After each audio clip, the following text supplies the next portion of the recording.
10 a.m., Wednesday, June 2nd, 2021, Uniontown, Ohio. Pipefitter Kurt Hendershot is at work when his day turns upside down. My wife calls me, and she's like, "What are you doing right now? What are you doing?" I'm like, "I'm at work. I'm mixing up some mortar." She goes, "Well, that's not you in the motorhome?" She was actually standing at the front door waving to what she thought was me. She goes, "Well, I'm not waving to you." I said, "No." "Well, it's backing out of the driveway." A stranger has literally driven off in the couple's RV. It was shock. Like somebody stole the RV? No way. Kurt's wife immediately calls the police, but as it turns out, Summit County Sheriff's deputies are already outside. Police respond to a report of a man trying to break into cars. But instead what they find is someone who has clearly stolen an RV and they're taking it for a joyride. Kurt and his wife are stunned. Their parked RV wasn't in any shape to be driven anywhere. I was getting that one ready for a retirement trip to Alaska. Little by little, I was preparing it. Monday, I had just finished the entire roof. I rubber sealed it. The motorhome was set up for camping with the side extensions out, but the thief doesn't care.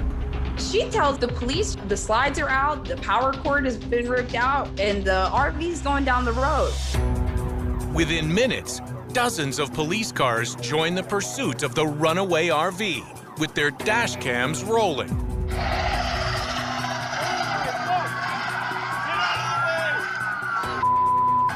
Bystanders are stunned. It's still clearly mid-morning traffic. The last thing a motorist expects is for a house on wheels to come barreling through the highway. Whoever is behind the wheel and wherever they're headed, this is scary. This is a danger to police and other drivers on that road. You see the thief going through red lights. This guy is driving in between lanes. At one point we see a blockade, but the RV driver just goes right around it. Nothing is stopping this driver, and it seems like this chase is heading for disaster. Just when you think it can't get worse, in comes a big white semi-truck. There's a tense moment, the RV approaching the semi, getting ready to make a turn. It's just too wide to make that pass. Oh my God, is he just gonna crash and then keep going? It just barely misses the semi. Car dealer Justin Pulowski is at his auto shop in Akron when he sees the wild chase. Oh! He's got no tire! He was on steel wheels when he passed me. They blew out the tires on the entrance ramp. He was going already a good 3 miles on steel wheels. I don't know how he was still moving. Justin and his co-workers videotaped the unfolding reality show. He's going down! He's going down! Officers chased the battered RV onto another highway ramp, narrowly dodging debris. This guy is swerving all over the place. Pieces of the vehicle are falling off. The officers, they might run over something and spin out of control. They have to do something. This pursuit has got to come to an end before someone is killed. Even spike strips, Go, pull him, pull him, pull him, pull him! which police sometimes place on the road to try and bring a runaway car to a halt, prove useless. The spikes were not successful. The mere size alone gives it enough momentum that even if the tires are flat, it's still going to keep moving at a high rate of speed. Still, the spike strips do cause some damage. Completely on rims, starting to slow down here a little bit. Police want to know how long this RV can keep going. My wife calls me again. She goes, "Hey, the deputy wanted to know how much gas you had in the motorhome." I said, "Well, I always park it on full." Just take a look, hit eastbound. Nearly 30 minutes into the chase, the RV thief heads into a neighborhood area sending everyone into a panic. Next, he rolls up on somebody's lawn. He's zipping between houses, passing sheds. What if somebody was out there cutting grass or working on their lawn, or kids were out there playing? But he leaves just as fast as he entered. He cuts through a backyard to another roadway. The police are right on his tail. Now, things are really getting dicey.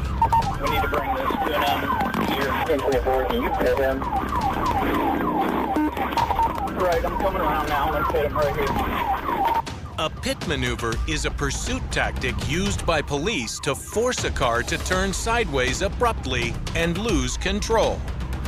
And as the driver takes a tight turn, with the back of the RV now falling off, he does almost tip over.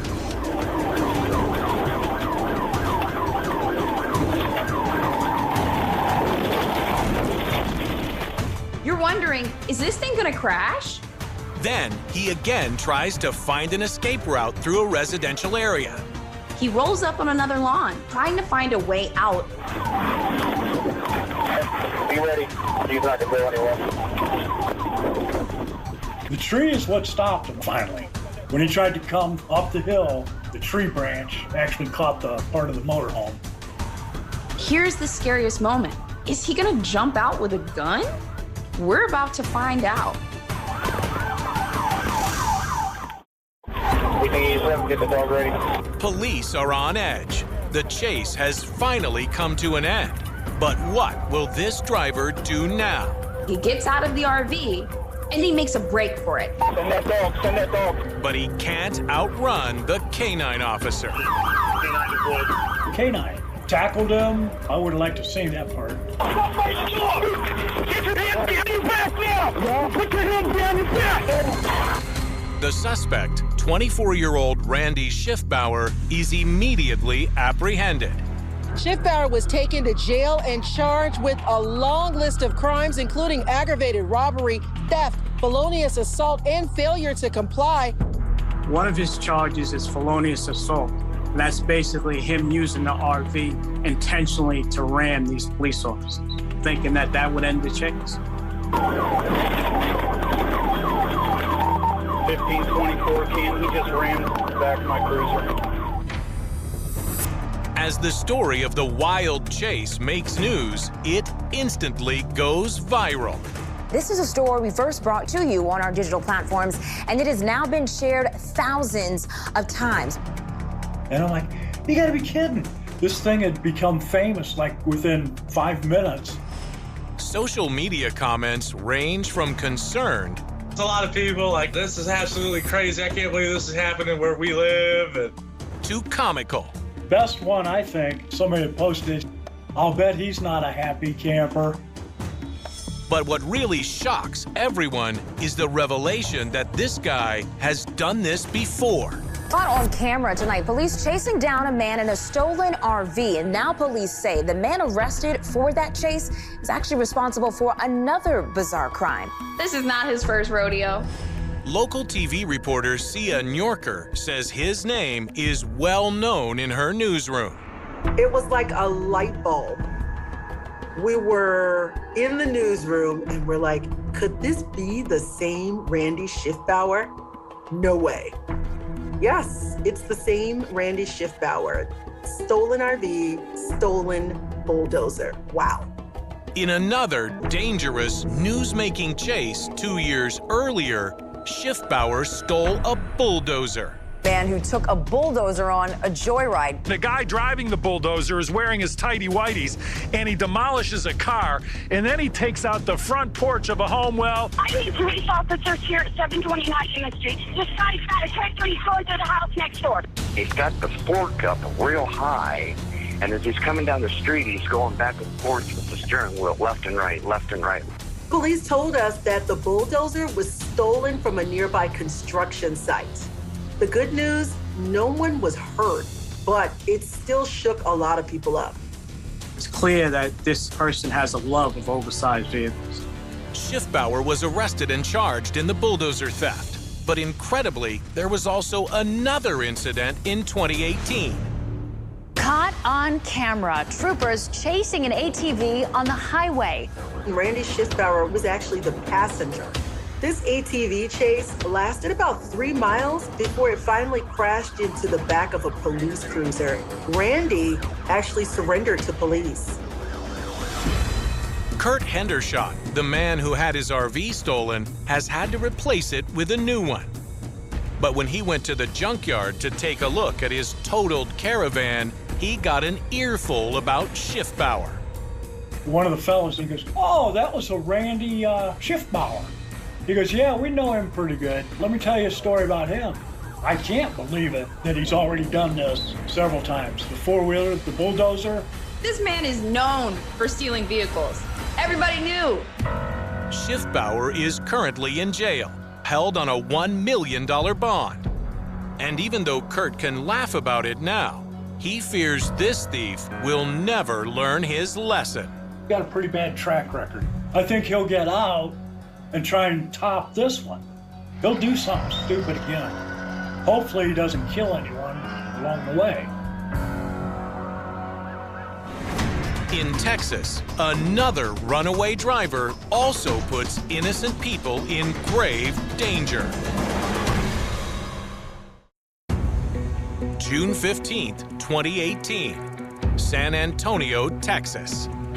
A dangerous high-speed chase is underway, and it's all caught on camera by a police helicopter. Extremely high rate of speed, I'd say at least 100 miles an hour. Incredible footage of a high-speed chase on Highway 90, one of San Antonio's most congested highways. This was an extremely dangerous situation. High-speed chases, like a lot of things in real life, are not the glamorous, fun, musically scored things that they appear on TV shows as. They are deadly races. It's a heart-pounding, stressful situation to be in. How far are they going to take this? This chase begins when a woman is stopped by cops for a routine traffic violation and then flees. She's number 3 lane now, number 2 lane. Still high rate of speed. A ground chase ensues while a police helicopter directs from above. Her arm is sticking out of the door right now, out of the window. Looks like her front left tire might be low. We're through a red ball intersection. She just blew through that. But the real shock comes when they realize she's not alone. An infant in that vehicle. As a father, it made me shudder when I watched it. This woman had a baby in the back seat of her car the entire time. It's one thing to endanger your own life, but to put the life of your child in this kind of danger is very unmaternal. So this continues to get worse and worse as it progresses. Everybody's in danger. Police, the child, the suspect, other motorists. Police use spike strips in a desperate attempt to slow her down. Highway Patrol just got a spike. The spikes pop the tires on the car that's fleeing, theoretically to bring the car to a stop. But it doesn't work. She's now on the access across the median. She veers onto the highway's access road, where people and cars are uncomfortably close. Looks like they're gonna crash almost. Stand by, still going. As she barrels down the highway, police want to know, who is this woman? Who is the baby? Is it her child? What the heck is going on here? Why is she running? Simply wild and unbelievable. Obviously, this lady is in a manic, frantic state of mind. I don't think she was thinking at all. To me, this just looks like pure reaction. All she wanted to do was to get away, to flee, to escape these police, and if she could do that, maybe she could make her troubles go away. The video of the woman leading police on the chase at more than 100 miles an hour with that child in the car horrifies newscasters. I had anxiety just watching it. Of course. The fact that she was driving so unbelievably reckless through traffic with this young baby in the back of the car. And the danger keeps escalating. We're in oncoming traffic now, oncoming traffic. Then, a few minutes into the chase, the car is literally running on flat tires. Things take a dramatic turn. Hold the air, 1050, 1050. She crashes into the back of a pickup truck. As if this couldn't get any crazier, it does. She jumps out of the vehicle for what? More chaos? She's in the back seat. She's got the baby and we're running. We're running southbound from the accident. Now, the runaway driver is trying to escape the police on foot with a baby in its car seat. Adding to the shock of the whole scenario, it doesn't look like the baby was even securely buckled. She's able to grab it so fast, it looks as if the seat was just resting in the back and she was able to reach in and grab it without hitting any kind of release on it.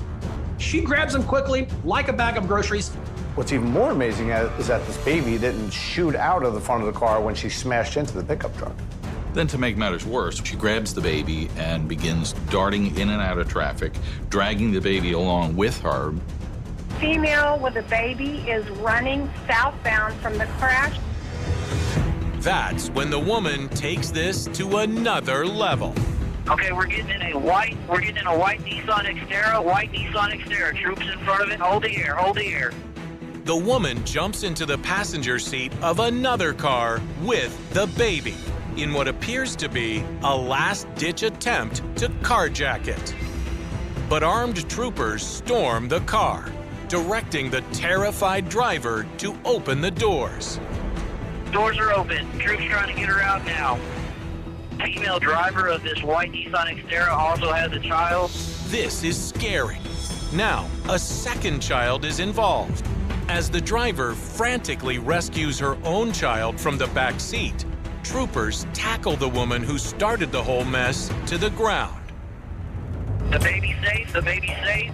107 EMS has been notified. The woman is taken into custody and everyone breathes a sigh of relief.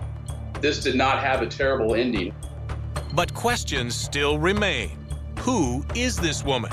Why is she running? And is this even her child? An infant in that vehicle. Extremely high rate of speed. They're going to crash almost. Stand by. Still going. Once police arrest the woman, they get their answers. And it doesn't take long to figure out why she was running. She's identified as 29-year-old Caitlin Rodriguez. And it turns out she's wanted on multiple warrants. Her criminal record includes felony theft, forgery, and aggravated assault. The child, who turns out to be her own, is taken into protective custody. We have to think a motive for this woman. If she got caught and arrested again, she probably would lose her baby. So the irony of this whole situation is that she's fleeing with her baby to keep them from taking her baby, but sadly, that's exactly what happened. On social media, people react with anger and outrage. The comments were relentless. People are ready to be the judge, jury, and executioner of this woman. She endangered the lives of so many people. She's putting herself in harm's way. She's putting her own child in harm's way. She's putting the police in harm's way, and everyone who's on the road as she's driving maniacally through traffic. Rodriguez is charged with evading arrest, endangering the welfare of a child, and possession of a controlled substance. She offers no explanation for her actions. But in December 2018, she's sentenced on one of the charges.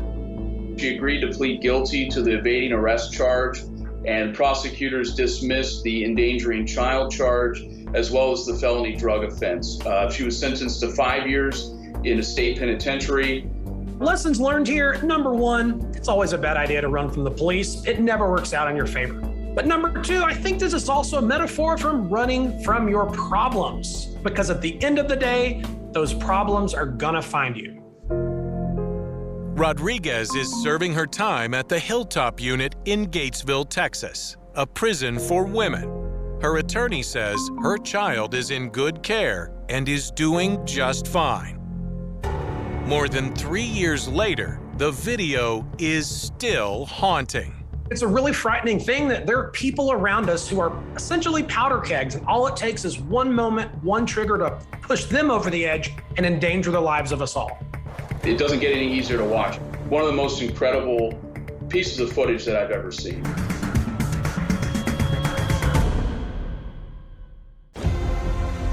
February 2nd, 2017. Elmwood Park, New Jersey. A clerk at a family-operated smoke shop is taking care of a final customer before closing. We were only open for 3 months. It was February, and I remember it was like really warm for that day. And this guy comes in. He has a sweater, a coat, something else on top of that. He has a scully, a hat, and he has gloves on. He walks in, he doesn't take off his gloves, so automatically I'm like, okay, wait, something's not right here.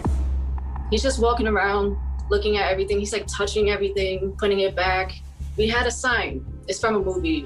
It says, if you plan on shoplifting, please let us know, thanks. So he happened to read the sign, and he was like, I could rob this place if I wanted to. Only Jasmine and her mother are in the store, so they called Jasmine's brother John to ask for help. I didn't think that they were in danger. My mom was like, this guy's acting weird at the shop. Could you just come and, hang out with us until we close? Because it was, an hour away from closing. So I was like, sure. I just grabbed my dog, jumped in the car, and showed up to give them support. It took my brother about 5 minutes to get there. When my brother walked in, he noticed my brother's dog. I said hello to him, and he only noticed the dog. He was excited to, pet the dog, and my dog, his name is Desmond, he just recoiled away from him, which I've never seen him do that, and I haven't seen him do it since. So I was like, okay, that was a little bit weird. I was like, something's not right. And I have really bad anxiety, so he set my anxiety off right away. Me and my mom were real nervous. I immediately go behind the counter. I join my sister.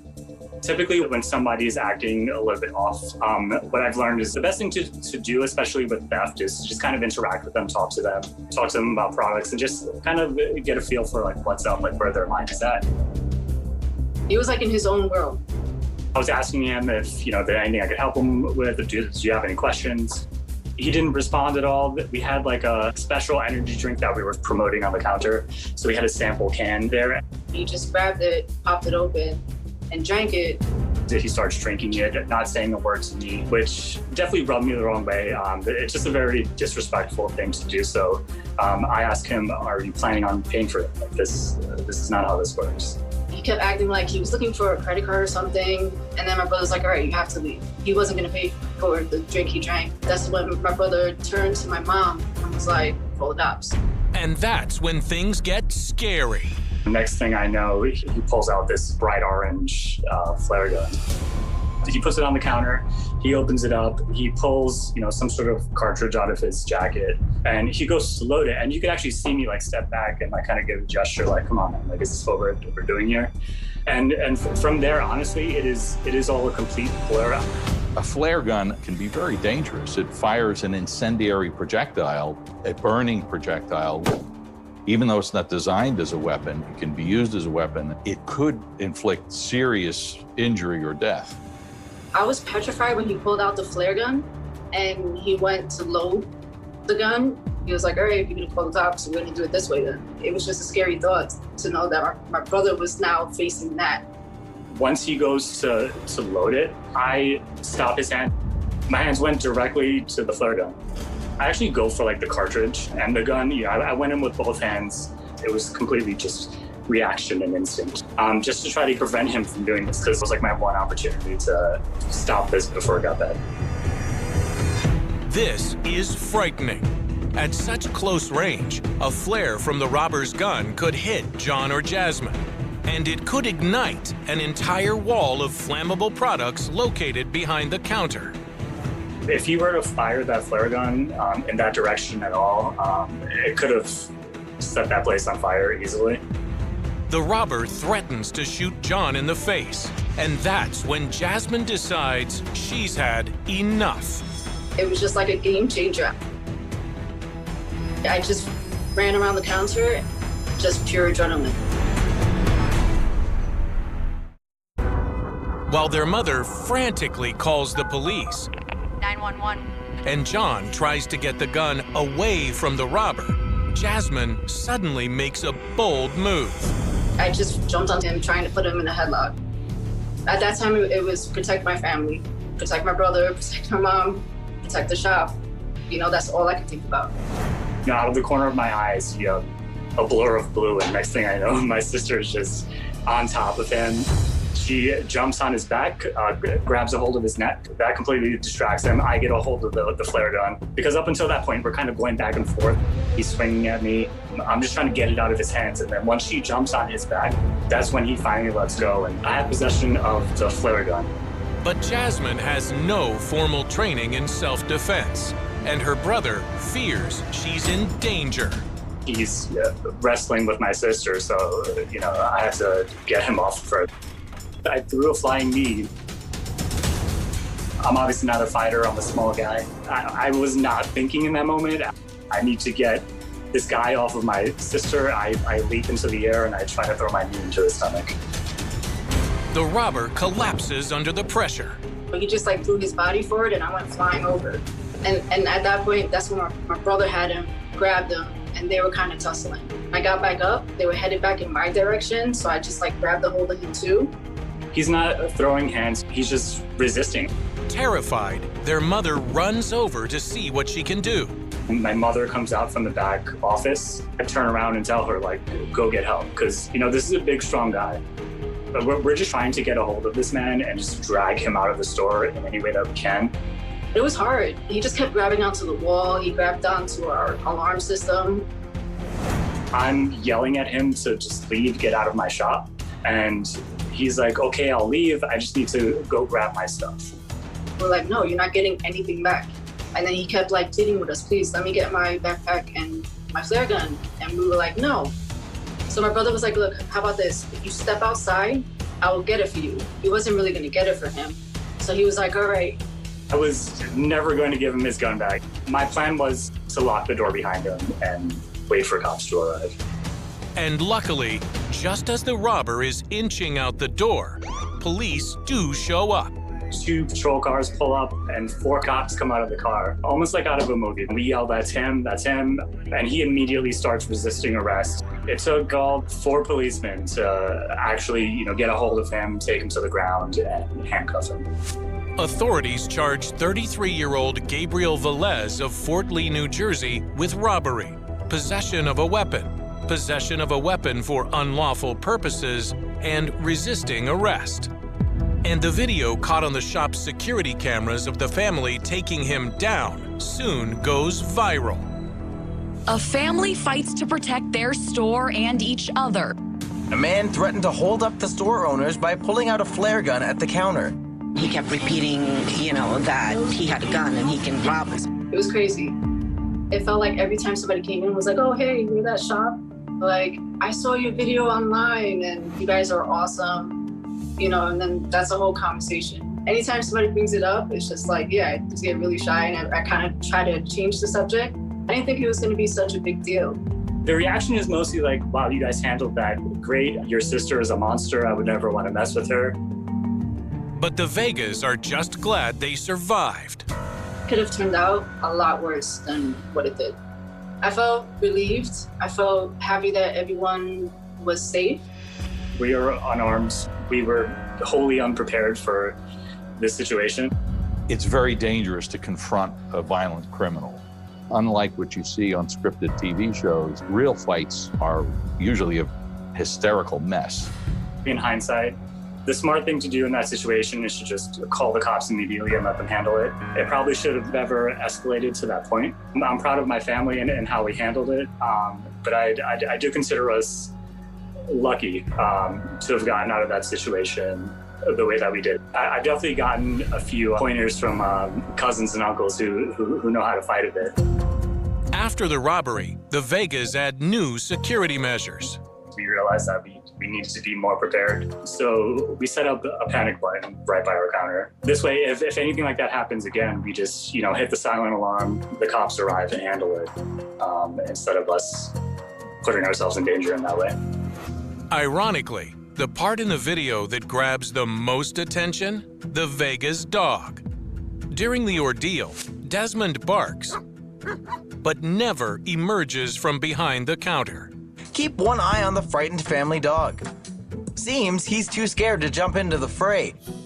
What has gotten the most attention out of anything else is how my dog reacted, or I guess didn't react. I should probably, get a better protection dog, because my little lab just kind of sat behind the counter and didn't do much there. How is a dog supposed to know what a flare gun is once the fight starts and property starts flying around? Do you really want that dog in the middle of that? He's a Labrador Retriever. He's a friendly guy. He was just stuck barking behind the counter doing a whole lot of nothing. We still love him, though. He's a great dog. In Connecticut, another daring theft puts dozens of people in danger. The video is exactly like a movie. It's a wild scene that all begins at 11:15 a.m. on January 6th, 2021 in West Haven, Connecticut. Police get a call of two teenagers that have stolen a car. Around New Haven, the crime has gone up. Right now, stolen cars would be at the top of the list. Two teenagers have stolen a luxury vehicle and decided to go on a mini crime spree, just snatching purses and robbing random places, all while driving around in this fancy car. This vehicle has been reported missing for a few days. The first task for police is to try and locate the car. The police were working with the car's manufacturer to use a built-in GPS to track the vehicle. They ping the location of the vehicle and see it on a map. The police catch up with the stolen car, and then all hell breaks loose. The teens try to outdrive the police, striking multiple cars in the process. Then they flee. At that point, it was an attempt to escape. Police manage to chase one of the teens down. But what happens next shocks everyone. You see the individual actually runs back to the police car, gets in the police car. He's trying to steal the cop car. Stunned bystanders start filming on their phones as the bold teen tries to get away in the police car. Stealing a police car is not something that we see every day, at least from the perspective that we were able to see it in this situation. He puts it in reverse. Police, I'm in the cop car. The wild driver is out of control, forcing police to scramble to get out of the way. It's really scary. And then things get downright terrifying. After he backs into that vehicle, he accelerates fast, hits a police officer. The officer comes within inches of being crushed by the runaway car.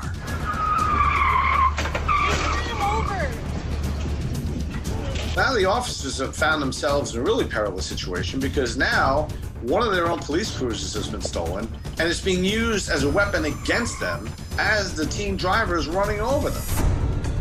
I would say that police immediate concern in that situation would be the possibility of them crashing into somebody or hurting an innocent bystander. It's an incredibly dangerous situation. This is a 5,000 or 6,000 pound vehicle.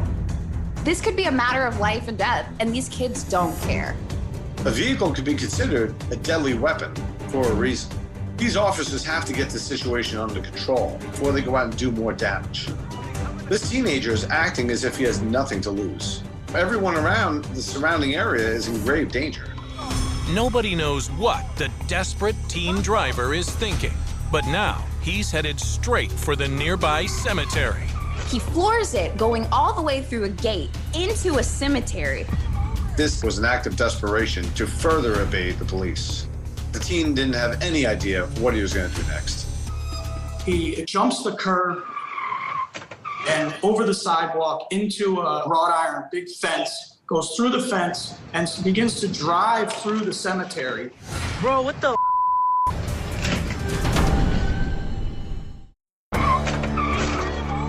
As police frantically try to chase after him, the teen tries to make a run for it through the Oak Grove Cemetery. I mean, if you're going to try to evade the police, driving through a cemetery is probably not the best option. There are many obstacles trying to get through a cemetery between headstones and trees and fences. But yet, this teen driver drives through all of them. He kind of stayed parallel to the perimeter of the cemetery. Passing people's tombstones, I think the teens just wanted to get away, ultimately. You gotta run, you gotta get away at all costs. And this runaway driver is willing to try anything. Our car thief crashes through an 8-foot cemetery gate and then believes he can crash through the next. You stuck, bro. Police and bystanders are stunned. Bro, what? The teen seems to think he's invincible. This driver thought he could ram through anything. Looking at an 8-foot tall metal gate, what makes him think, yeah, I can crash this? This kid thinks he's in an action movie. Using a police cruiser as a battering ram to rush through cemetery gates? But this time, the police cruiser gets stuck. After the second crash, when the vehicle gets lodged in the gate, the kid hops out and he's still determined to make a getaway. But that's not gonna happen. Not today. All the responding officers that were on scene immediately ran and drove over to the other side of the cemetery to help apprehend the other suspect.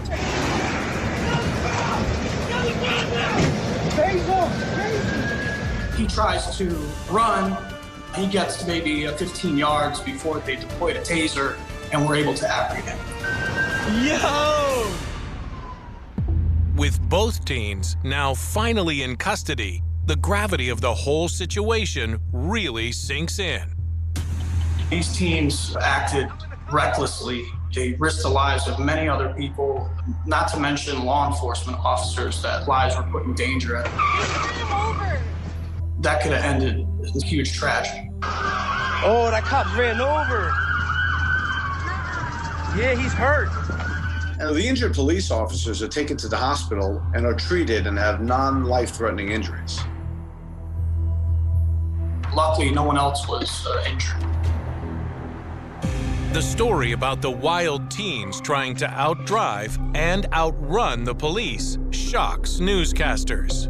Yesterday morning, just after 11 o'clock, a crazy crash involving a police cruiser stolen by a 15-year-old who jumped the curb and ran right into this cemetery. The cemetery fence plowed over. Miraculously, it does not look like any of the grave sites were disturbed. And the video quickly goes viral. Pretty quickly, it was all over the place. Kevin Morse, who runs a local Facebook group that shares videos of crimes in the area, is flooded with clips from bystanders. We got videos sent in from the scene, immediately after it happened. I couldn't believe it when we saw the footage. This could have been a very deadly ending. You had multiple police officers that were almost run over by the stolen police car. And then you also had 2 teenagers that could have been shot or killed throughout the chase. And we received probably a dozen messages when this was occurring. It amazes me how people are just so quick to pull out their phones. You know, they'll pull out their phones quicker than they'll worry about their own safety. People can't stop talking about how the wild video seems like it's straight out of an action film. The video is exactly what you could see out of a movie. With people seeing police chases in movies and video games and news reports, people seem to think that these things happen on a pretty regular basis, but they're not as common as one would think. The actions of these teenagers was horrific. They were absolutely insane for driving the way they were. They were not taking into account the safety of other people, especially the police officers. It was completely reckless. Yeah, he's hurt. They have no fear. I think they're used to playing video games and they're able to do these acts without any consequences. And from their friends, they're getting high fives, cheers about their gameplay. I think video game addiction can cause a heavy influence on someone's mental state. Kids, adults, anyone. But kids more importantly because their brains are still developing. The police are applauded for controlling the situation. Police officers here clearly put themselves in danger, and their actions are heroic. They're trying to stop someone who's driving maniacally through the streets from injuring or killing other people. And everyone hopes the teens realize just how reckless their actions were. I hope that they've learned their lesson and they don't continue to live this way and put other people's lives in danger. I don't think these two ever expected their thrill ride to end in the gate of a cemetery, but that's exactly where it ends. The story does not end where records say it ends. It never has. Long after the last document was signed, long after the final appeal window closed, the case continued to breathe in places no system could catalog, in the quiet spaces where memory outlives procedure. Years later, someone still slowed their car at that intersection without knowing why. A reflex learned from a story absorbed too young, too passively, yet permanently. Someone else still checked the lock twice before bed, not out of fear but habit, a habit born in 1992 and passed down without explanation. This is how unresolved violence survives resolution, by embedding itself into behavior, not headlines. The night itself became harder to picture with precision, but easier to feel. The cold, the stillness, the sense that something irreversible had happened without the world noticing right away. Even with a name attached, even with guilt assigned, the moment remained larger than the man who caused it. Crimes like this outgrow their perpetrators. Occasionally, a new officer would stand in the evidence room, running a hand along shelves stacked with boxes, and stop at the one marked 1992. Solved. They would read the label twice. Solved never meant simple. Solved never meant clean. It meant only that the waiting had ended, not that the consequences had. The town rarely spoke about the killer anymore. That part of the story lost its power quickly. What endured was the gap, the stretch of time when answers should have existed but didn't, the years that taught everyone the same lesson in different ways. Silence is not peace and quiet is not safety. The victim's presence, paradoxically, grew stronger with time. Their name no longer appeared only in the context of death, but of remembrance. Stories surfaced that had nothing to do with the crime. Kindnesses, habits, laughter. These details reclaimed space that violence had occupied for too long. In memory, they were no longer frozen on that street under that light. They moved again. And somewhere beyond Ohio, beyond this case, beyond this year, other boxes still waited. Other nights still slept inside folders. Other families still lived with questions they had learned not to ask out loud. The lesson of 1992 extended far beyond its borders. Because cold cases are not anomalies. They are pauses. Pauses in truth. Pauses in accountability. Pauses in time itself. And while some pauses eventually end, others stretch on, shaped by chance, by technology, by whether someone looks twice instead of once. The Ohio 1992 cold case broke because the world finally aligned just enough to let it. That alignment is rare, fragile, never guaranteed, which is why the story lingers. Not as closure, but as a warning that the past does not fade simply because we stop looking at it. That routine can carry consequences no one anticipates. That answers may come late, but when they do, they arrive unchanged, carrying the full weight of the moment they were created. Somewhere tonight, a patrol car will slow behind another vehicle. A radio will crackle. A name will be typed into a system. And history, patient as ever, will wait to see if this time someone notices. History does not announce when it has finished speaking. It fades into the background hum of everyday life, waiting for moments of weakness, moments of forgetting, moments when people believe the lesson has already been learned. That is when it returns, not loudly, not violently, but persistently, reminding those who listen that no story like this ever truly ends. Some nights, the town feels exactly as it did before 1992. Calm, predictable, safe. Porch lights glow. Windows reflect television screens. The illusion holds most of the time. But underneath it lies a deeper awareness now, an understanding passed quietly from one generation to the next, that safety is something maintained, not assumed, something watched over, not taken for granted. The Ohio 1992 cold case became a reference without needing to be named. Officers spoke about it when training new recruits, not with drama but with gravity. Pay attention, they said. To small things. To routine moments. To the details that feel insignificant. That is where truth hides when it has nowhere else to go. Families in the town learned the same lesson differently. They taught their children to trust but also to notice. To believe in people but not blindly. It was not fear they passed down, but awareness, shaped by the understanding that danger does not always look dangerous, and that time does not neutralize intent. The street lamp still stands. Newer. Brighter. Its light steadier now, no longer flickering like it once did. Most people pass beneath it without a second thought. A few slow their steps. Fewer still remember why. But memory does not require numbers to survive. It requires only persistence. Elsewhere in other towns, other years, other cases remain unresolved. Boxes still sit unopened. Evidence still waits for a system capable of hearing what it has been trying to say all along.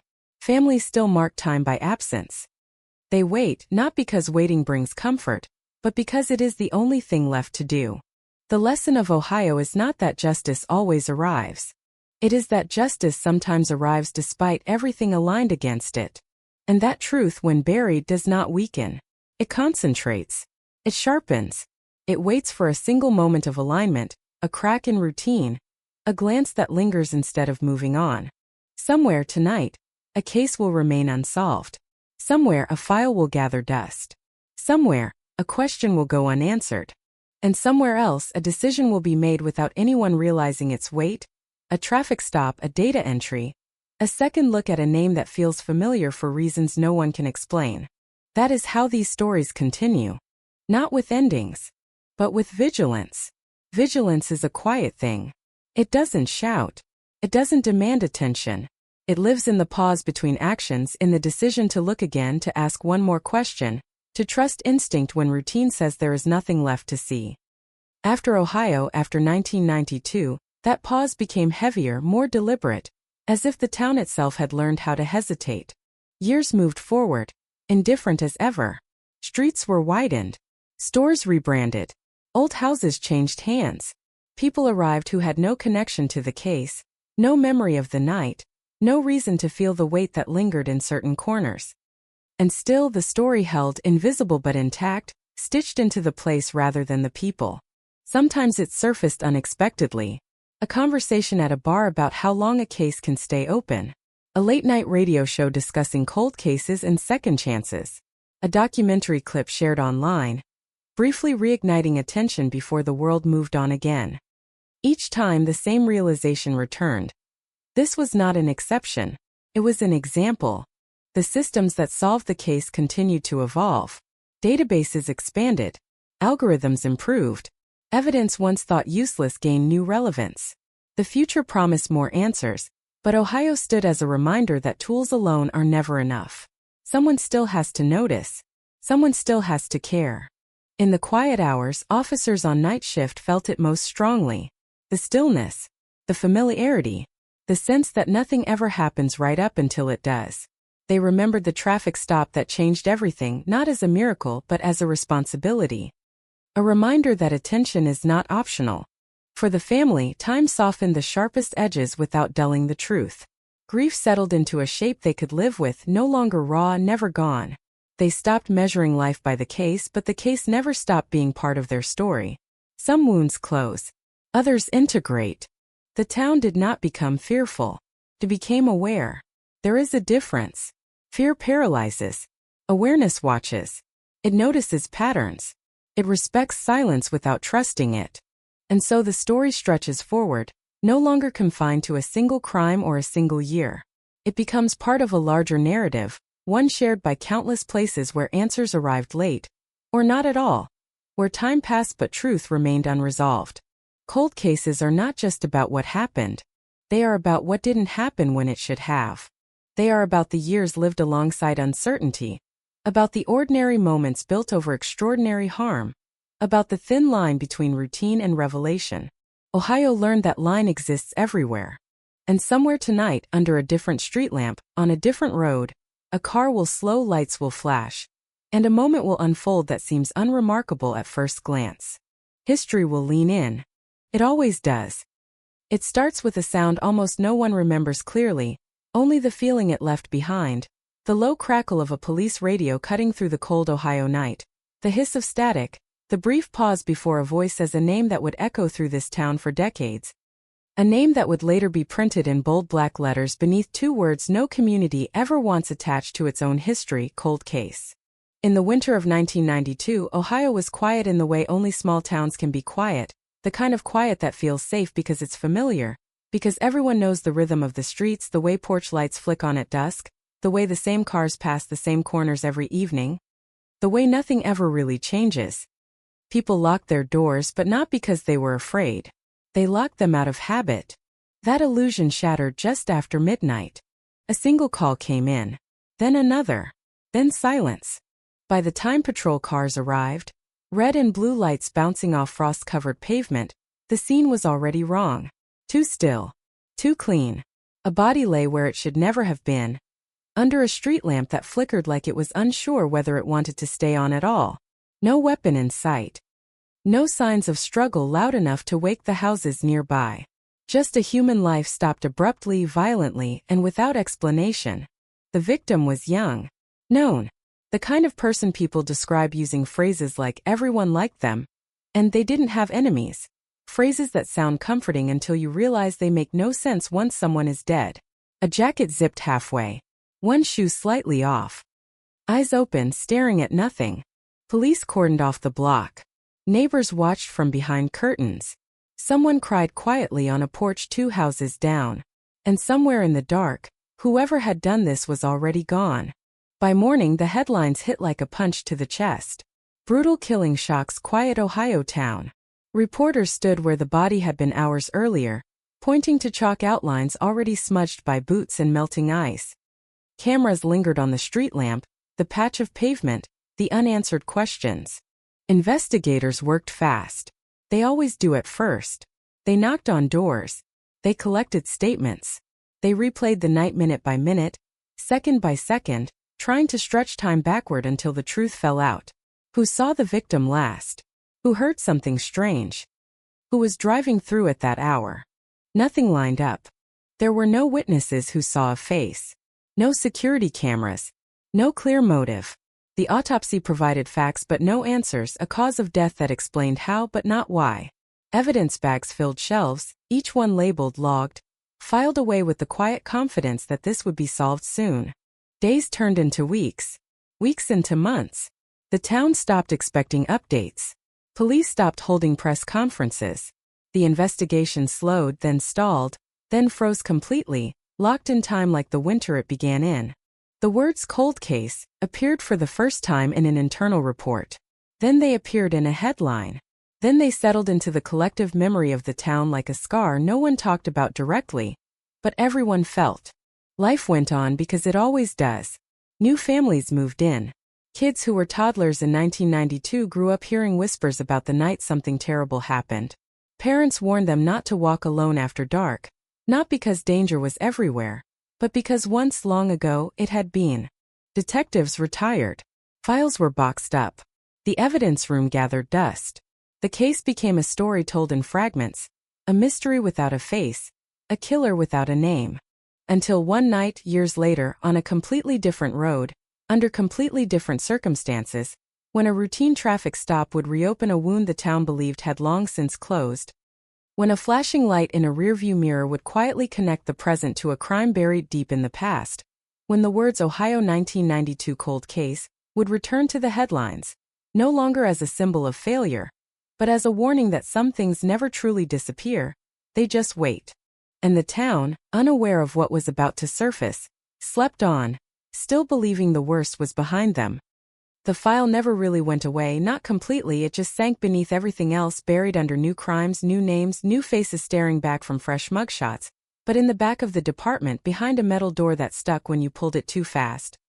There was a shelf where the past still waited, cardboard boxes labeled in fading ink, 1992, Homicide Unsolved Ohio, each one holding the weight of a moment no one had been able to explain. The detectives who worked it back then remembered the smell first, cold air mixed with damp asphalt, the way breath came out in white clouds as they stood over the body, the way the street lamp hummed softly above them, a detail so ordinary it felt cruel. Because ordinary things aren't supposed to witness murder. They remembered how confident they were in those first hours, how sure they sounded when they told the family they were following strong leads, how certain they were that someone would break, that the truth would surface. It never did. There had been a witness, sort of. A man walking his dog a block away who thought he heard a shout, maybe laughter, maybe an argument, his memory shifting each time he repeated it. There had been a car described as dark, maybe blue, maybe black, parked too long near the curb, or maybe just waiting for someone who never came. There had been rumors, always rumors, whispered names passed between neighbors, accusations that dissolved under scrutiny. Investigators chased each one until it led nowhere. No physical evidence tied to a suspect. No fingerprints worth the name. No blood trail beyond the scene itself. The killer had been careful or lucky or both. As the months passed, pressure mounted then faded. Reporters stopped calling. The public stopped demanding answers. Only the family kept asking the same question in the same small interview room. Year after year, their voices softer each time, not because the pain lessened, but because hope eroded. Inside the department, the case became shorthand. That one from 92. A cautionary tale for rookies. Proof that not every monster leaves footprints. And then slowly it became history. Fast forward through the years like flipping channels too quickly, fashions changing, streets repaved, storefronts opening and closing, the old street lamp replaced with a newer one that cast the same pale light but held none of the memory. The town looked the same, but the people were different. Even the officers were different. New badges, new radios, new routines.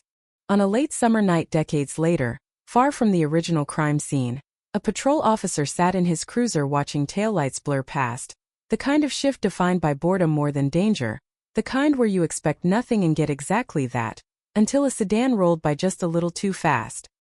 Just enough to warrant attention, just enough to break the monotony. The lights went on. Red and blue reflected off the rear windshield. The car slowed, pulled over, tires crunching against gravel. A routine stop. Nothing dramatic. No raised voices. No sense that history was about to stir. The driver kept his hands on the wheel. Calm. Cooperative. License and registration produced without hesitation. The officer noticed the usual things: the smell of the interior, the clutter on the passenger seat, the way the driver avoided eye contact just a fraction too long, or maybe not at all. It was the kind of moment officers experience thousands of times, the kind that rarely matters. Except this one did. When the officer ran the name, the computer paused. Just for a second. Then it returned something unexpected, a flag buried deep in the system. A note added years earlier, barely noticeable unless you were looking for it, connected to a case most people had forgotten existed. Ohio. 1992 homicide. Unsolved. The officer didn't know the details yet. He didn't know why the name mattered. He only knew that protocol had just shifted, that this was no longer about speeding, no longer about a warning or a citation. Backup was requested, quietly, professionally, without alarming the driver, who sat waiting, engine idling, radio low. The past doesn't announce itself when it returns. It slips in through small cracks, through databases and dusty notes and coincidences that don't feel like coincidences until later. At the station, fingerprints were taken, routine, procedural, nothing out of the ordinary, except that when they were scanned and uploaded, the system did something it hadn't been able to do in 1992. It compared them against decades of records in seconds, not weeks, not months, not years. A match surfaced. Partial at first. Then stronger. Then undeniable. Detectives leaned closer to their screens, reading the same lines twice, 3 times, not trusting what they were seeing. A name from the present locking into evidence from the past. A connection no one had imagined possible when the case went cold. The box was pulled from the shelf. Dust wiped away. The old reports reread with new eyes. Details that once felt meaningless suddenly glowed with significance. The dark car. The vague witness. The absence of obvious motive. Outside, the town slept. Inside, a clock that had stopped in 1992 began to tick again. But reopening a cold case doesn't feel like triumph. It feels like standing on unstable ground, aware that one wrong step could send everything collapsing back into silence. Detectives knew better than to celebrate. They had seen leads crumble before. They had seen hope turn to nothing. So they worked quietly, methodically, They traced the suspect's life backward, mapping years that had unfolded unnoticed, jobs taken, relationships formed and broken, addresses changed, all while the memory of one violent night remained buried, unspoken, unpunished. And as the picture sharpened, one unsettling truth became clear. The killer hadn't vanished. He had lived among them for years. The realization landed without sound, without ceremony, heavy and cold, the kind of truth that doesn't explode but settles in the chest and makes it hard to breathe, because it meant the danger had never really left. It had simply blended in, worn a familiar face, followed routines, shaken hands, paid bills, slept in ordinary houses while the memory of 1992 faded everywhere except inside a box of evidence and the minds of a few who never stopped wondering. Detectives began where they always do when the past collides with the present, reconstructing a life one detail at a time. Not the life of the victim this time, but the life of the man now sitting in an interview room, unaware of how close the walls were about to move in. They traced his timeline back through the years, each address a pin on a map, each job a snapshot of normalcy, nothing flashy, nothing that screamed violence, just a quiet existence that raised the most unsettling question of all: how many times had he passed unnoticed? How many times had he stood in a grocery line next to someone who remembered the murder? How many times had he driven past the street where it all began? In 1992 he had been there. Not officially, not on paper, but close enough to know the area, close enough to know the routines, close enough to disappear into the night without drawing attention. That proximity, once meaningless, now pulsed with significance. Back then, the investigation had brushed past him without stopping. No record, no criminal history worth flagging. Just another name lost in the noise of early leads. Another shadow that didn't linger long enough to become solid. The system had moved on, unaware it had just let go of something dangerous. Now the system circled back. Detectives compared old statements to new facts, listening again to taped interviews where voices sounded confident but hollow, where questions missed their mark by inches. A neighbor who mentioned a car parked too long. A coworker who recalled an odd comment made years later. A joke that wasn't funny. A detail dismissed at the time as awkwardness, not menace. Memory is unreliable, but patterns are not. And slowly, painfully, a pattern emerged. The suspect had no alibi that night. None he could prove. Just gaps. Hours unaccounted for. A claim of being alone, driving, thinking, the kind of answer that sounds reasonable until you realize it explains nothing. Forensic technology did what human intuition could not. Evidence once considered too weak to matter was re-examined, reprocessed, reinterpreted. Fibers collected from the victim's clothing, long stored and nearly forgotten, now told a story in microscopic threads. Trace material that didn't belong. That shouldn't have been there.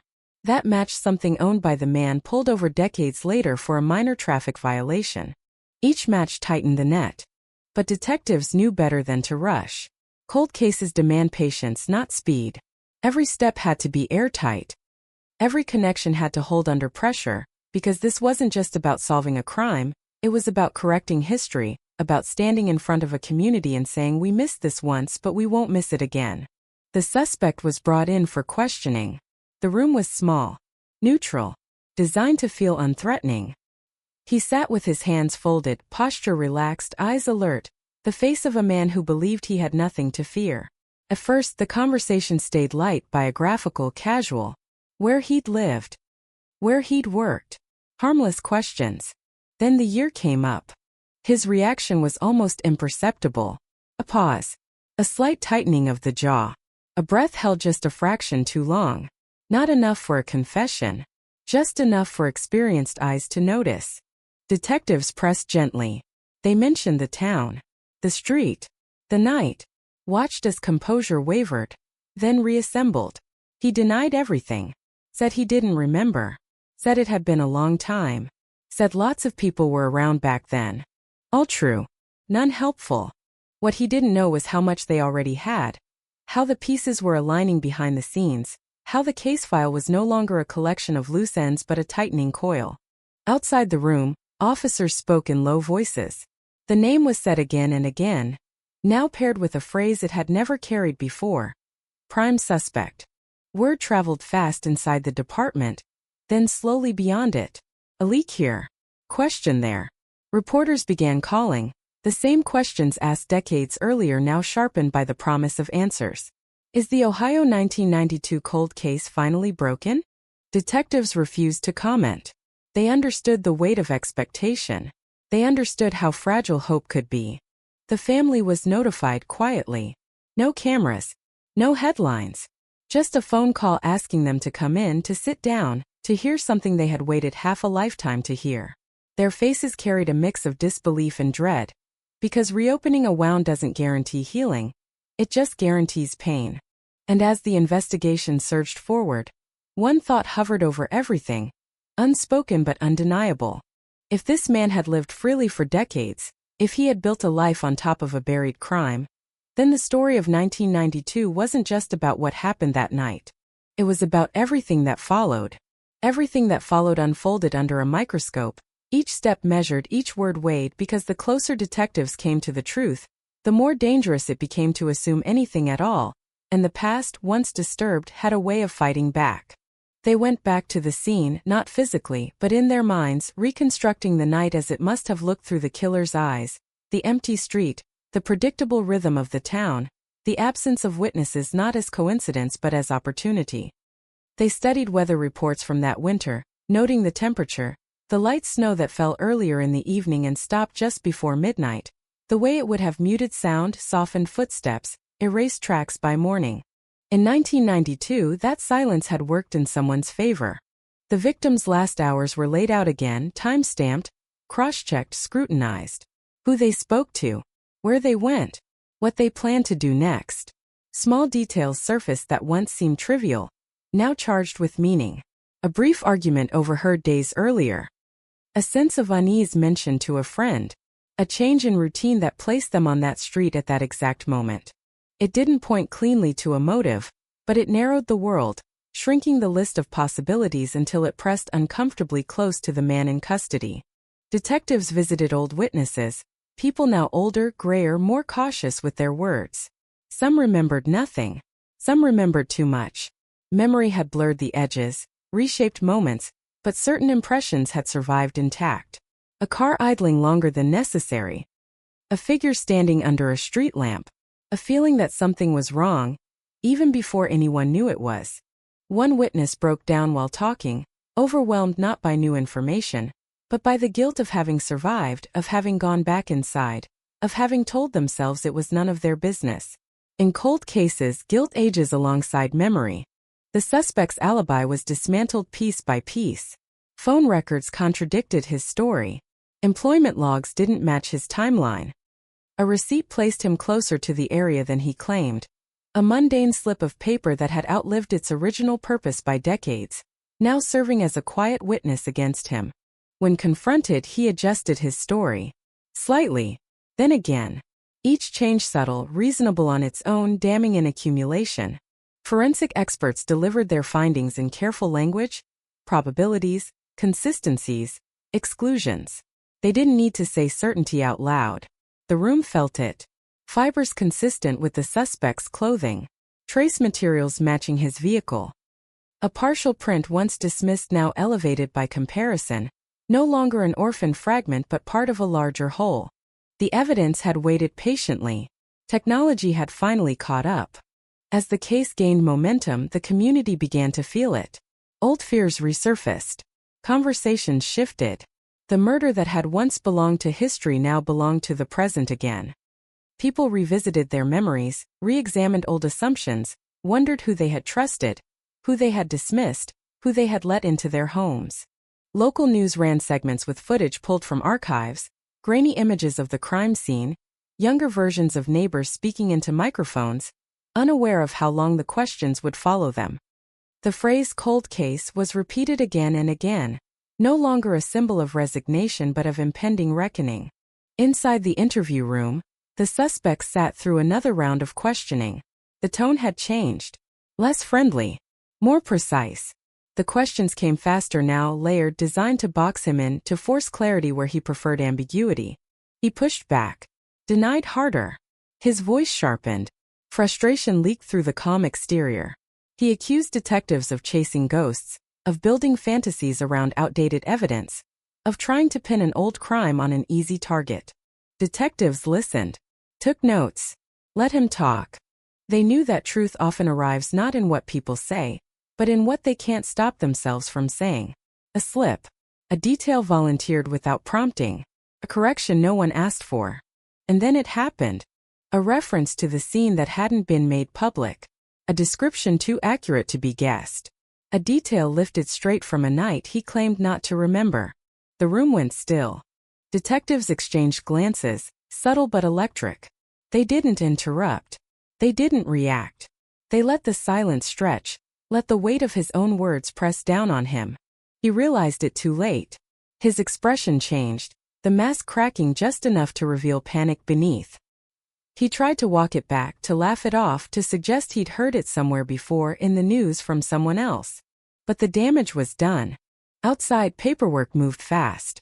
Warrants were drafted. Evidence was reclassified. The case, once frozen in time, surged forward with unstoppable force. And as night fell again over Ohio, decades after the original crime, the man who had once vanished into the darkness found himself unable to escape the light, knowing perhaps for the first time, that the past had finally caught up to him, and it was done waiting. The arrest didn't come with sirens or spectacle, no dramatic chase, no crowd gathered behind police tape, just the quiet closing of a door and the metallic click of handcuffs, the sound small but final, echoing louder than any headline that would follow. Because it marked the end of a freedom built on silence, and the beginning of a reckoning decades overdue. Word spread anyway. It always does. By morning, the town was awake to the news, whispered first, then spoken aloud, then confirmed by official statements that avoided adjectives but couldn't hide their gravity. An arrest had been made in the Ohio 1992 cold case. A routine traffic stop had changed everything. For some it felt like relief. For others, disbelief. For many, fear returned, sharp and immediate, not of the unknown killer, but of the realization that the killer had been known all along, or at least knowable, someone who had walked the same streets, breathed the same air, lived an unremarkable life in plain sight. The suspect's home was searched. Drawers opened. Closets emptied.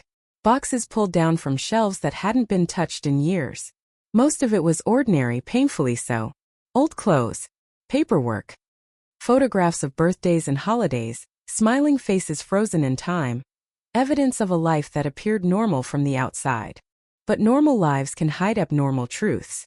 Investigators cataloged everything, not because they expected to find a smoking gun, but because cold cases are built on accumulation, on the idea that meaning emerges not from one dramatic discovery, but from dozens of small confirmations pointing in the same direction.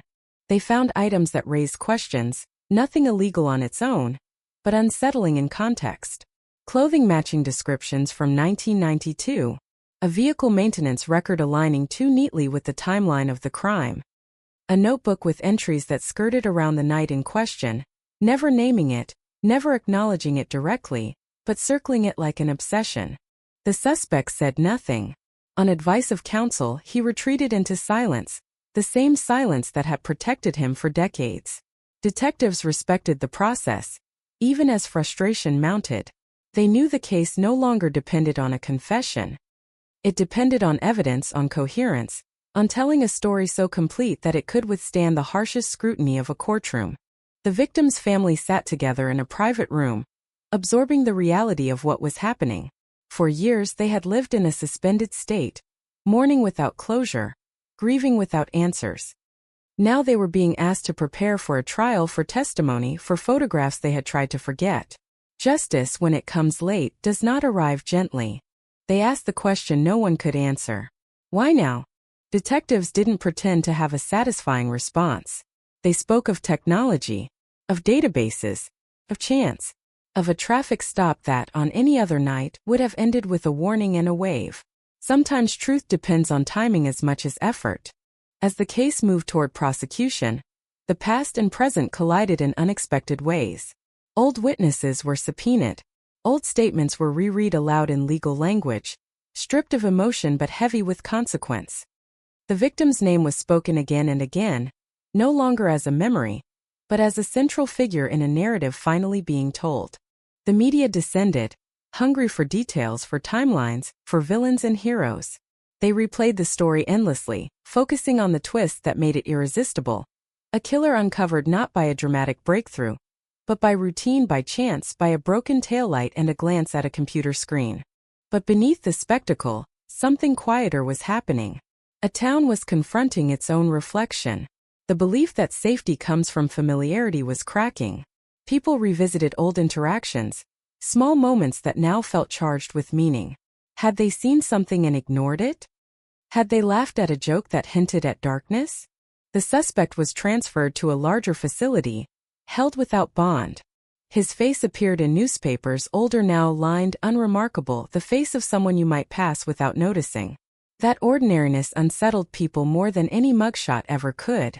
Because monsters aren't always obvious. As pretrial motions stacked up, detectives took a breath they hadn't realized they were holding. The case was out of their hands now, moving into a system that demanded precision and patience. They reviewed their work again and again, searching for weaknesses, for anything that could unravel years of effort. They understood the stakes. A mistake now wouldn't just mean a failed prosecution. It would mean reopening a wound and offering nothing in return. And as the town waited, caught between hope and dread, one truth settled heavily over everything. The story of the Ohio 1992 cold case was no longer just about solving a murder. It was about whether time could ever truly erase guilt, or whether it only delayed the moment when the past demands to be answered. Time became elastic inside the courthouse, stretching and contracting with each filing, each hearing, each whispered update passed through hallways that smelled faintly of paper and disinfectant, places built to contain truth but often filled with uncertainty instead.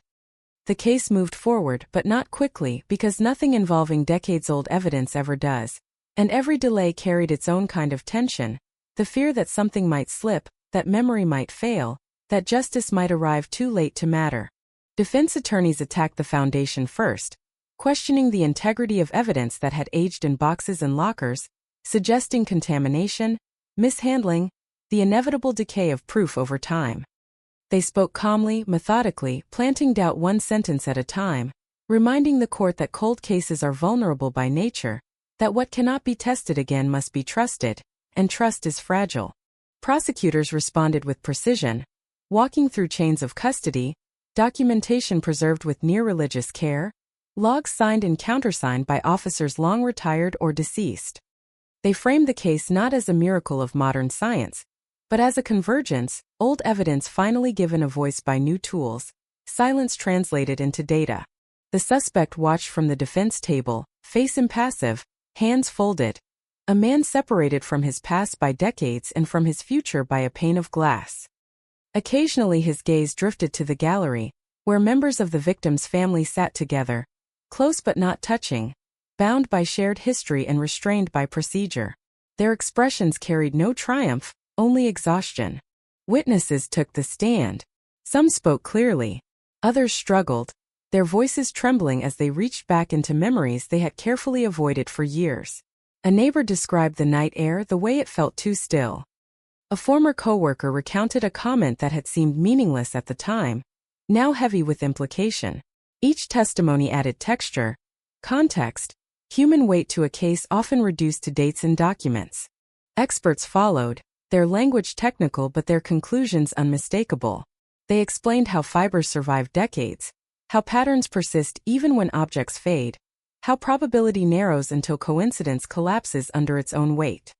Jurors listened, notebooks filling with careful handwriting, eyes moving between charts and faces, trying to reconcile the abstract with the deeply personal. Outside the courthouse, the town watched. Some attended out of curiosity, others out of obligation. Some stayed away entirely, unwilling to relive a chapter they had hoped was closed forever. Local businesses adjusted their hours. Schools discussed the case in hushed tones. The trial became a shared backdrop to daily life, a reminder that the past was not finished with them yet. The defense suggested alternate suspects, unnamed figures who could not defend themselves, could not be investigated again. Ghosts offered as distractions. They emphasized the absence of direct witnesses, the lack of a confession, the risk of hindsight shaping interpretation. They reminded the jury that doubt does not require an answer, only a question. The prosecution returned to the timeline, laying it out with relentless clarity, minute by minute, aligning movements, records, physical evidence, and statements until the night in question took shape not as a blur, but as a sequence of choices. They argue that the suspect's life afterward did not erase what he had done. It only proved how completely he had escaped accountability. As days passed, tension built. Each ruling felt consequential. Each objection carried weight. The judge's gavel became a metronome marking the slow march toward resolution. For the victim's family, the process was both vindication and torment. They were finally being heard. But hearing came at the cost of reopening every wound. Photographs were shown. Reports read aloud. The moment of loss replayed in a room full of strangers, stripped of privacy but not of pain. The suspect remained silent. No outbursts. No dramatic denials. His restraint unsettled observers, fueling speculation, fear, fascination. People searched his face for signs of remorse, of recognition, of anything that might explain how someone could carry a secret for so long. As closing arguments approached, the town held its breath. The idea of an ending, any ending, felt almost foreign. For years, the case had existed as an absence, a question mark etched into local memory. Now it stood on the edge of an answer, fragile and contested. And as the jury prepared to decide, one reality pressed in on everyone involved. Whatever the verdict, nothing could return what had been lost in 1992. The best they could hope for was truth, however late, and the uneasy peace that sometimes follows it. The jury room closed with a soft click, unremarkable in sound, monumental in consequence, sealing 12 strangers inside with a story that had waited more than 30 years to be judged. A story stitched together from memory, science, and the quiet persistence of evidence that refused to disappear. Inside, time slowed. Outside, it stretched. The courthouse emptied in stages, reporters lingering, families pacing, detectives pretending not to watch the clock. Every minute carried the same question. Would this be the moment when the past finally settled? Or would it fracture again, scattering doubt back across the years? Deliberations began cautiously. Jurors reviewed timelines, retraced movements, reread testimony. They argued about probability and intention, about whether coincidence could masquerade as certainty. Some focused on the science, trusting data over recollection. Others wrestled with the human elements, the gaps, the silence, the absence of a confession. The name of the victim was spoken often, anchoring discussion, a reminder that this was not an abstract exercise, but a reckoning for a life cut short. The suspect's name followed, heavier now, no longer hypothetical, no longer shielded by time. Hours passed. Then more. Night fell. The courthouse lights remained on, glowing against the dark Ohio sky like a vigil. When the jury finally returned, the room shifted instantly, bodies straightening, breath catching, the air thick with anticipation. The foreperson stood, paper trembling slightly in their hands, and read words that landed with the weight of decades. The verdict echoed through the courtroom, definitive, irreversible. The reaction was restrained. No cheers. No gasps. Just quiet exhalations, hands covering mouths, shoulders slumping as if the effort of holding on had finally become too much. The victim's family closed their eyes. Some wept silently. Others stared straight ahead, absorbing the reality that the waiting was over. The suspect showed little reaction. A blink, a tightening around the eyes, then stillness. Years of secrecy collapsed into a single moment of public judgment. Sentencing came later, measured, procedural, the language formal and unyielding. The judge spoke of accountability, of harm, of the gravity of a crime that had rippled outward for decades. A number was pronounced. Years. More years than the suspect had left to live freely. As deputies led him away, the past and present crossed paths one final time. The man who had walked free through most of his life now escorted down a hallway he would not leave unguarded again. Outside, cameras flashed. Headlines formed in real time. Ohio 1992 cold case solved. Routine traffic stop leads to conviction. The narrative was neat, satisfying, almost cinematic. But for those who lived it, the ending felt less clean. The family returned home to houses that felt unchanged and utterly different at once. They had answers now, but answers do not erase grief. They do not rewind time. They do not fill empty chairs at tables or restore voices lost to memory. Detectives packed away files again, this time with finality. The box returned to the shelf, now labeled resolved, but the weight remained. Solving a cold case brings pride, yes, but also regret, the knowledge that justice delayed is justice altered. They wondered what might have been different if technology had arrived sooner, if one detail had stood out, if one question had been asked differently. The town absorbed the verdict slowly. Conversations softened. Fear receded, replaced by reflection. People spoke of the case in the past tense now, but the lesson lingered, a quiet understanding that evil does not always announce itself, that it can hide behind routine, behind familiarity, behind years of silence. As weeks passed, the story faded from the news cycle, replaced by newer crimes, newer headlines. But in Ohio, 1992 remained a reference point, a reminder etched into local consciousness. And even with a verdict, even with a sentence, the case refused to fully let go. Because solving a mystery does not restore what was broken. It only tells the truth about how it broke. The truth did not settle all at once. It seeped into the town slowly, unevenly, like cold air through unseen cracks, touching some lives gently and others with brutal force. Even with a verdict spoken aloud in a courtroom, even with the words guilty and sentenced etched into public record, the Ohio 1992 cold case refused to become just another finished story. Because endings are rarely endings for the people who have lived too long without them. The street where it happened no longer carried police tape or flashing lights, but it carried memory. Residents walked it every day without realizing how often their pace changed, how instinctively their eyes flicked toward the street lamp, how conversations drifted away from that corner without anyone consciously steering them. Time had softened the surface, not the undercurrent. For the victim's family, silence returned in a different form. The phone stopped ringing. Court dates disappeared from calendars. The long wait that had defined their lives was suddenly gone, replaced by something harder to name. Closure was the word people used, but it never fit.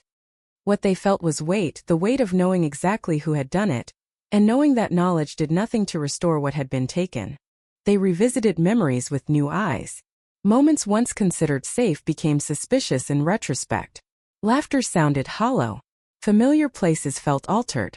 The past rearranged itself around the truth, every recollection now carrying a shadow it never had before. Detectives experienced a quieter aftermath. The adrenaline faded. The praise passed. What remained was reflection. They replayed the early days of the investigation again and again, asking themselves where the case had slipped through their fingers, what assumptions had guided them away from the right path, how close they might have been without realizing it. They didn't speak of regret publicly, but it lived there, heavy and unspoken.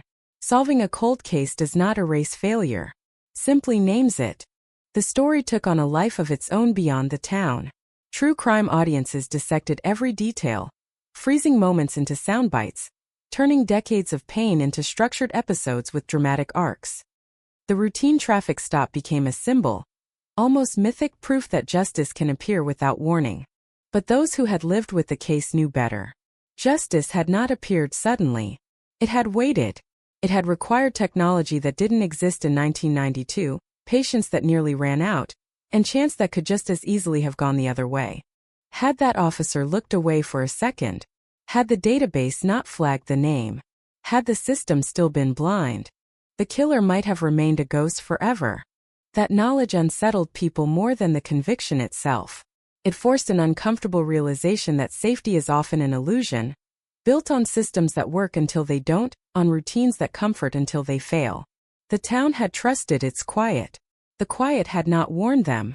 The suspect's name slowly vanished from conversation. At first it was spoken with anger, then with exhaustion, then less at all. He became an abstract lesson rather than a presence. A cautionary example cited in training sessions and academic papers. A footnote in discussions about forensic evolution. Yet the damage he caused never abstracted itself. It remained personal, local, intimate. Years later, people would still remember where they were when they first heard the case was solved. They remembered the disbelief, the sudden rush of emotion, the strange emptiness that followed, when they realized the mystery they had lived alongside for so long was finally gone, leaving behind a space they hadn't known how to fill. Because unanswered questions can become companions. They shape routines. They influence fear. They embed themselves into identity. When they disappear, something else has to take their place. And so the town adjusted, slowly, imperfectly, carrying forward a story that was no longer unresolved, but never truly finished. The Ohio 1992 cold case had been broken, but its echo remained, stretching far beyond the night it began, far beyond the courtroom where it ended, lingering in the uneasy knowledge that some truths wait decades to be heard, and when they finally are, they arrive not with relief, but with a silence that feels heavier than any mystery ever did. Silence has a way of changing shape over time.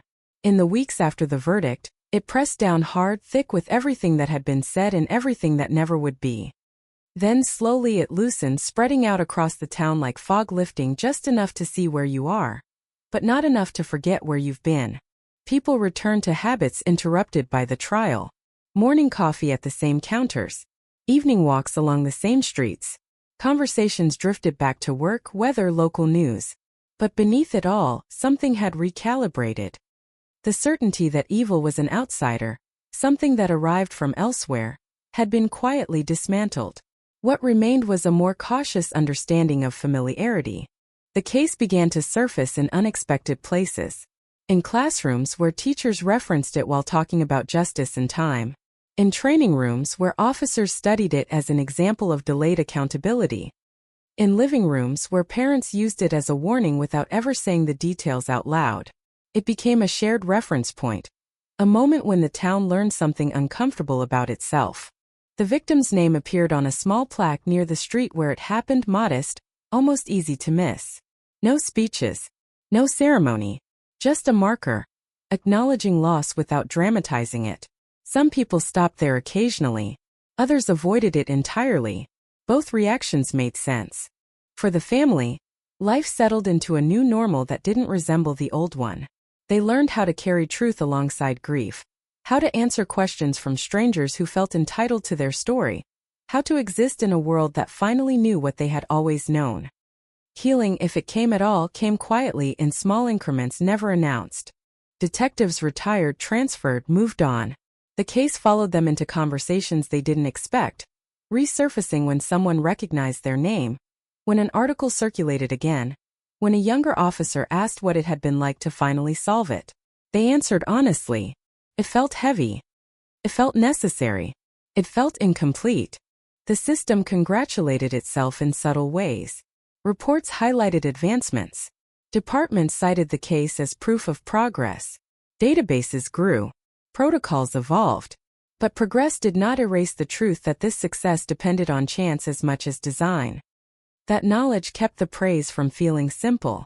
The man convicted disappeared into the background noise of incarceration, his days now governed by routine more rigid than any he had known before. He would age behind concrete and steel, his name gradually losing its sharpness in public memory. But erasure was not redemption. It was merely distance. Years passed. New crimes demanded attention. New mysteries captured headlines. The Ohio 1992 cold case receded, no longer urgent, no longer fresh, but never irrelevant. It had embedded itself into the town's identity, a scar that did not bleed but never vanished. Occasionally, someone would bring it up casually, as if testing whether it still mattered. The reaction was always the same. A pause. A shift in tone. A reminder that some stories cannot be told lightly, no matter how much time has passed. Because the true weight of the case was never just about who committed the crime.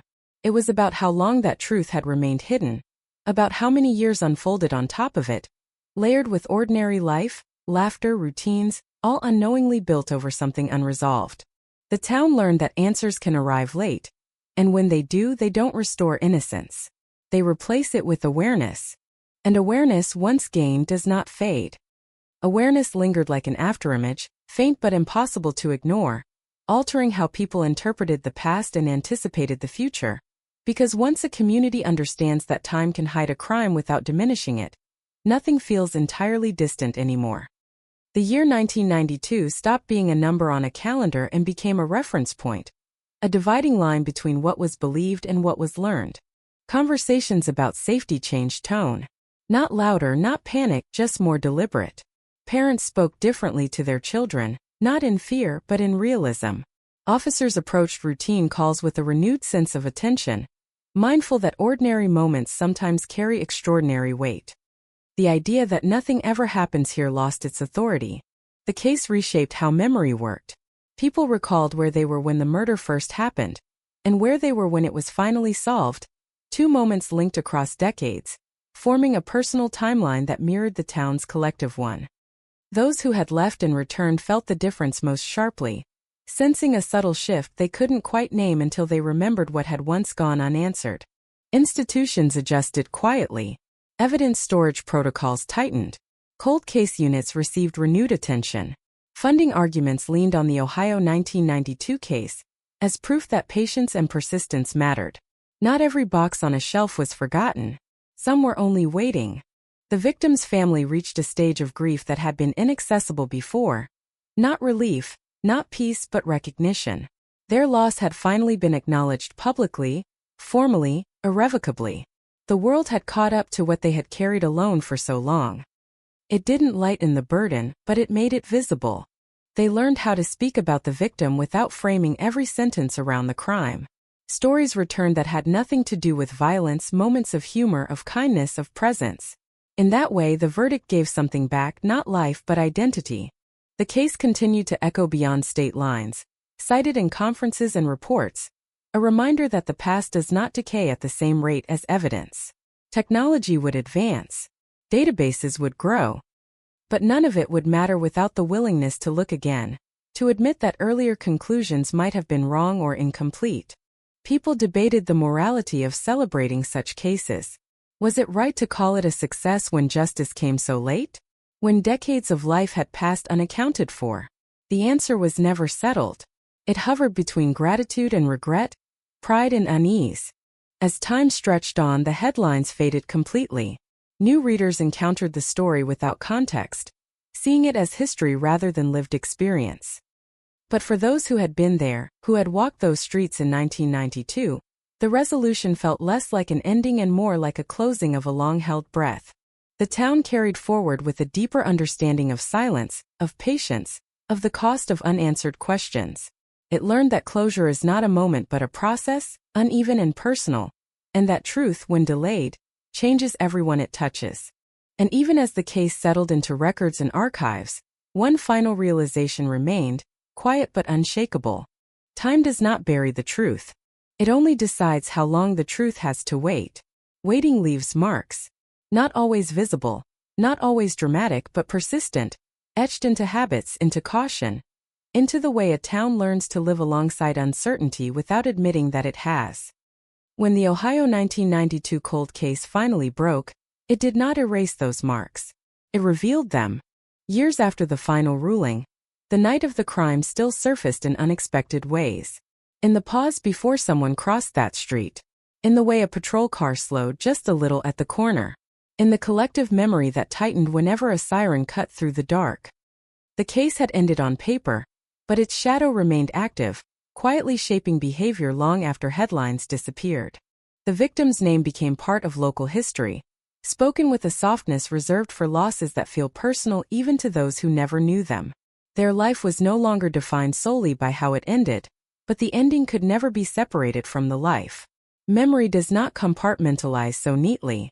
For the family, time continued its work, not healing, but transforming pain into something survivable. They learned how to carry grief without letting it consume every moment, how to live in a world that had finally acknowledged their loss. Some days were easier, others were not. Justice had arrived, but grief does not obey verdicts. The detectives who had closed the case eventually left the job. They carried it with them, not as a trophy, but as a reminder of why attention matters, of why routine must never become indifference. In quiet moments, they still thought about the night it all turned. The traffic stop that seemed insignificant until it wasn't. The reminder that chance favors those prepared to recognize it. The town moved forward, altered but intact. New families arrived, unaware at first of the history beneath their feet. Over time they learned, as everyone did, that this place carried a story, one that had tested its sense of safety and reshaped its understanding of trust. The Ohio 1992 cold case became part of that story, not as a caution meant to frighten, but as a truth meant to be remembered. It stood as evidence that time can delay accountability, but not erase it, that silence can stretch across decades, but still be broken. And in the quiet that followed, deeper and more reflective than the silence that came before, one thought endured, shared without being spoken, understood without explanation. Some crimes end quickly. Others wait. They wait in files and memories, in systems not yet ready, in moments too small to notice at the time. They wait for the right question, the right technology, the right glance at the right screen during a routine stop on an ordinary night. And when they finally surface, they do not arrive as relief. They arrive as truth. History leans in, but it never intervenes. It only watches, collecting moments the way evidence collects dust, waiting for someone to recognize their weight. Long after headlines fade and names stop trending, the residue of a case like Ohio 1992 remains suspended in the air, detectable only to those who have learned how to sense it. There are people who still replay the details in their minds, not obsessively, not publicly, but quietly, as if repetition might reveal something new. A timestamp that feels off. A statement that almost made sense. A silence that lasted half a second too long. These are not clues anymore. They are echoes. And echoes, unlike facts, never fully disappear. The town learned to live with those echoes. They blended into the background noise of life, into the rhythm of days that continued regardless of unresolved questions. Birthdays were celebrated. Funerals were held. New stories replaced old ones in casual conversation. Yet beneath it all, the knowledge persisted that certainty is fragile, that closure is not guaranteed, and that truth can take decades to surface, if it surfaces at all. Cold cases create a specific kind of patience. Not hopeful. Not resigned. Something in between. A waiting without expectation. A belief without optimism. Families and investigators alike carry it. A shared burden expressed in different ways. One waits for justice. The other waits for permission to stop looking. Neither ever truly arrives. In Ohio, the case changed how people understood time. Before, years were progress. After, years became distance stretching between an event and its explanation.